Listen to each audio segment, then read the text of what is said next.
Hello and welcome back.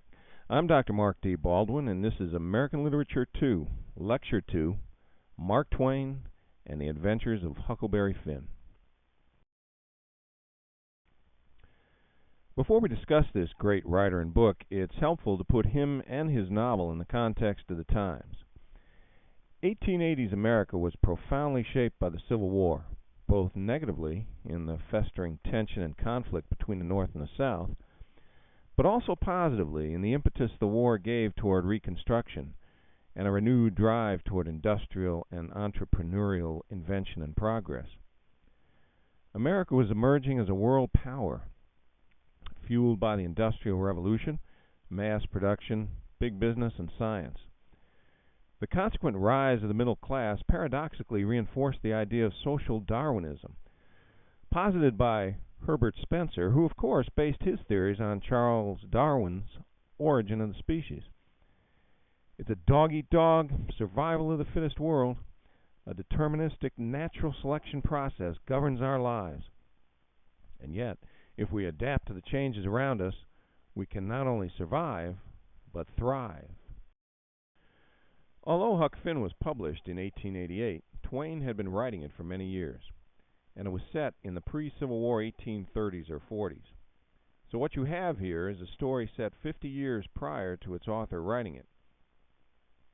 Thus, it's informed by and infused with a hindsight's wisdom about the social, historical, and psychological forces at work in those times.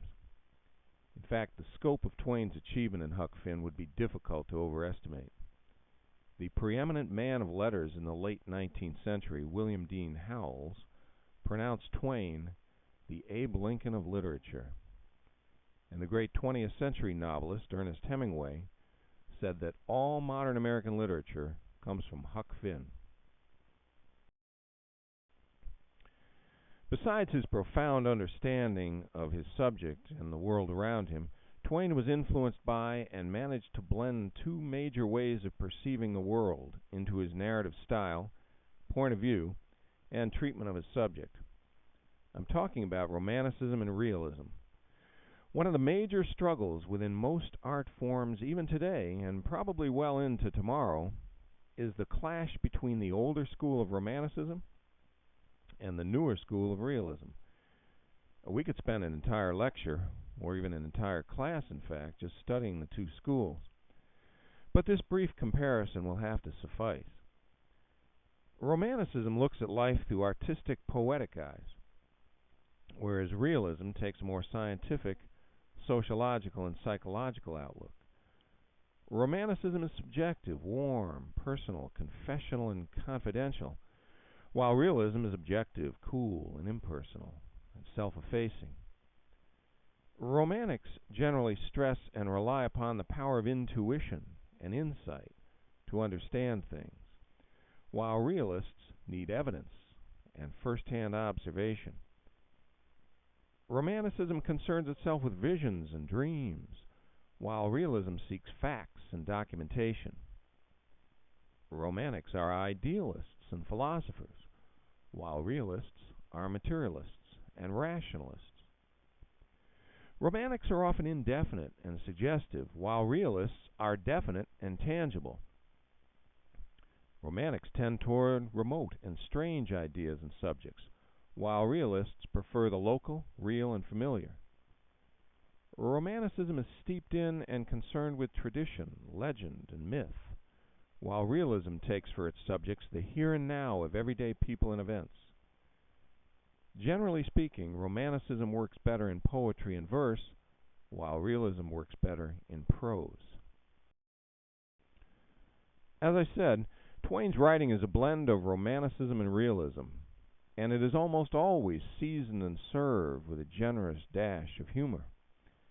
Twain's humor is based on detachment or incongruity, which is a revealing of the unexpected. The laughter Twain evokes has a sense of superiority to it. Twain brought to life in his stories Hugh Walpole's famous quote about humor: "Life is a comedy for those who think, and a tragedy for those who feel." Twain described his own humor best when he said, "Everything humorous is pathetic. the source of humor is sorrow. There's no humor in heaven. Heaven has climate. Hell has society. If a man falls down and gets up, it's comedy. If he doesn't get up, it's tragedy. Twain, whose real name was Samuel Clemens, put his humor to good use in the service of satire. An irreverent hater of pretense, he exposed hypocrisy wherever he found it, which was most everywhere. Clemens chose satire for his approach for the same reason he chose the name Mark Twain, which in riverboat terms meant that the water ahead is just barely safe depth for navigation. Satire was a just barely safe way of expressing Twain's scathing criticisms of society, especially of the white racist society that dominated the landscape in Huck Finn's days. If Twain were to have been any more blunt or open in his criticism of the way things were back then, and still were, obviously, in the 1880s, he may never have been published, and could perhaps have been tarred and feathered like the King and the Duke, two con artists in Huckleberry Finn. As I said, Huck Finn is a satire set in the American South of 1835 or 40. Briefly, the plot goes like this. Huck, a poor, ignorant white boy of about 13 years of age, befriends Jim, an adult male slave. When Huck's father tries to kill him, he runs away and meets up with Jim, who's also run away from slavery. Huck is torn whether to help Jim escape to the north or turn him in. On their way up the Mississippi River, they experience a range of problems and characters, all in some way or another related to human limitations and moral flaws.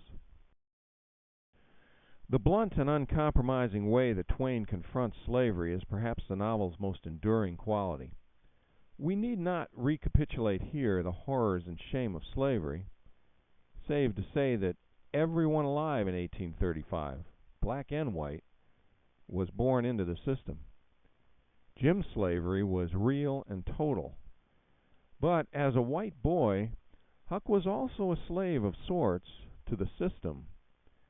The moral dilemma of the story is not Jim's, for Jim has a clear need and desire to escape slavery. The moral dilemma is Huck's, for he's torn between the inherent imperative to be loyal to the system and his conscience, which tells him to be loyal to Jim. So it's society versus the individual.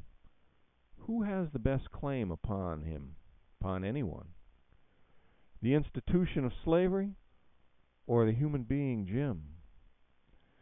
So, although Huck obviously doesn't suffer the indignity and dehumanization of slavery, he does suffer the emotional and mental turmoil of having to determine for himself what is true, right, and natural.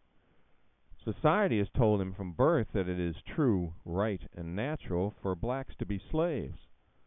But Jim, his friendship with Jim, and his own growing moral sense tell Huck that it's true, right, and natural for Jim to be free, just as he is free.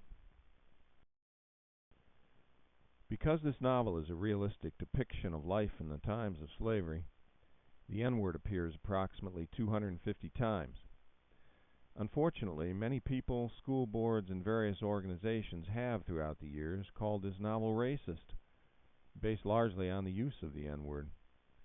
It's a tragedy of sorts, since Huck Finn was written by an abolitionist who was satirizing the ugly nature of slavery, racism, and white bigotry, specifically to show his predominantly white audience how disgracefully bigoted and hideously hypocritical they were by condoning slavery and discrimination. Huck Finn, in other words, is one of the finest books ever written against racism. The N-word appears because that's the way people spoke. It is a painful word, full of the baggage of slavery and bigotry, to be sure, but it's there in the novel in all its ugly usages, not because Twain was a racist, but because he was not a racist. Let's go over a few more ideas and aspects of the novel that I'd like you to consider as you read. The novel and the character Huck Finn depict several journeys that mirror America's own, from dependence to independence, slavery to freedom, ignorance to knowledge, and powerless to powerful. It could be argued that the three main characters each represents three stages of civilization. Tom Sawyer represents the artificial, game-playing, manipulative person. Jim represents the primitive person, who's a slave to taboo, superstition, and other people. And Huck represents the golden mean, the man in the middle who's trying to figure it all out. Throughout literature and life, the child and what it is to be a child hold a very special place in our hearts. We like to protect and nurture children, yet well we know that they must grow up and see the world as it is one day. In this novel we have two children, really, Jim and Huck. Although an adult, Jim is still something of a child because of his superstitions and the chain slavery has placed upon his intellectual development and his human need for independence. Huck is still a child in terms of age, but what he has to endure would challenge even the strongest, most mature adult man. Ontogeny recapitulates phylogeny. Well, that's quite a mouthful, isn't it? But once we decipher the terminology, we realize that it means that the history of development of a human organism recapitulates the history of development of the human race. How Jim and Huck grow mirrors or represents how American society grew. Scholars and readers disagree about the quality and effectiveness of the last third of the book. Some believe the way the story plays out is brilliant and makes perfect sense, while others believe that Twain blew it by the way he resolved his story. There's no correct opinion. I'd just like to know how you feel about it. To give you the flavor of the story and Twain's style, I'd like to read you the first few paragraphs, starting in our text on page 28. Note as I read some of the ideas and elements I've gone over in this lecture. So, please get your text and turn to page 28. Are you ready? Let's begin. You don't know about me without you have read a book by the name of The Adventures of Tom Sawyer. But that ain't no matter. That book was made by Mr. Mark Twain, and he told the truth mainly. There was things he stretched, but mainly he told the truth. That is nothing. I never seen anybody but lied one time or another without it was Aunt Polly or the widow or maybe Aunt Mary. Aunt Polly, Tom's Aunt Polly she is, and Mary and the widow Douglas is all told about in that book, which is mostly a true book, with some stretchers, as I said before. Now, the way that book winds up is this. Tom and me found the money that the robbers hid in the cave, and it made us rich. We got $6,000 apiece, all gold. It was an awful sight of money when it was piled up. Well, Judge Thatcher, he took it, put it out at interest, and it fetched us $1 a day apiece, all year round. More than a body could tell what to do with. The widow Douglas, she took me for her son and allowed she would civilize me. But it was rough, living in the house all the time, considering how dismal, regular, and decent the widow was in all her ways. And so when I couldn't stand it no longer, I lit out. I got into my old rags and my sugar hogshead again and was free and satisfied. But Tom Sawyer, he hunted me up and said he was going to start a band of robbers, and I might join if I'd go back to the widow and be respectable. So I went back. The widow, she cried over me, and she called me a poor lost lamb. She called me a lot of other names, too. But she never meant no harm by it. She put me in them new clothes again, and I couldn't do nothing but sweat and feel all cramped up. Well, then the old thing commenced again. The widow rung a bell for supper, and you had to come to time. When you got to the table, you couldn't go right to eating, but you had to wait for the widow to tuck down her head and grumble a little over the victuals. Well, there weren't really anything the matter with them. That is, nothing, only everything was cooked by itself. In a barrel odds and ends, it's different. Things get mixed up. The juice kind of swaps around. Things go better. After supper, she took out her book and learned me about Moses and the bulrushers, and I was in a sweat to find out all about him. But by and by, she let out that Moses had been dead a considerable long time. I said I didn't care no more about him, because I don't take no stock in dead people. Pretty soon I wanted to smoke, and asked the widow to let me, but she wouldn't. She said it was a mean practice and wasn't clean, and I must try not to do it any more. That is just the way with some people. They get down on a thing when they don't know nothing about it. Here she was, bothering about Moses, which was no kin to her, no use to anybody being gone, you see, yet finding a power fault with me for doing a thing that had some good in it. And she took snuff, too. Of course, that was all right, because she done it herself. Her sister, Miss Watson, tolerable slim old maid with goggles on, had just come to live with her and took a set at me now with a spelling book. She worked me middling hard for about an hour, and then the widow made her ease up. I couldn't have stood it much longer. Then for an hour it was deadly dull, and I was fidgety. Miss Watson would say, "Don't put your feet up there, Huckleberry. Don't scrunch up like that there, Huckleberry. Set up straight." And pretty soon she'd say, "Don't gap and stretch like that, Huckleberry. Why don't you try to behave?" Then she told me all about the bad place, and I said I wished I was there. She got mad then, but I didn't mean no harm. All I wanted was to go somewheres. All I wanted was a change. I weren't particular. She said it was wicked to say what I said. Said she wouldn't say it for the whole world. She was going to live so she could go to the good place. Well, I couldn't see no advantage in going where she was going, so I made up my mind I wouldn't try for it. But I never said so. It would only make trouble. It wouldn't do no good. Well, that's some passage, isn't it? Note the irony and the hypocrisy. Brilliant writing. So what should you do now? Well, prepare yourself before reading. Finish this and the next few lectures on criticism. Read the intro to Twain and Huck Finn. Surf the net. Look for information about the times, the topics, and the themes.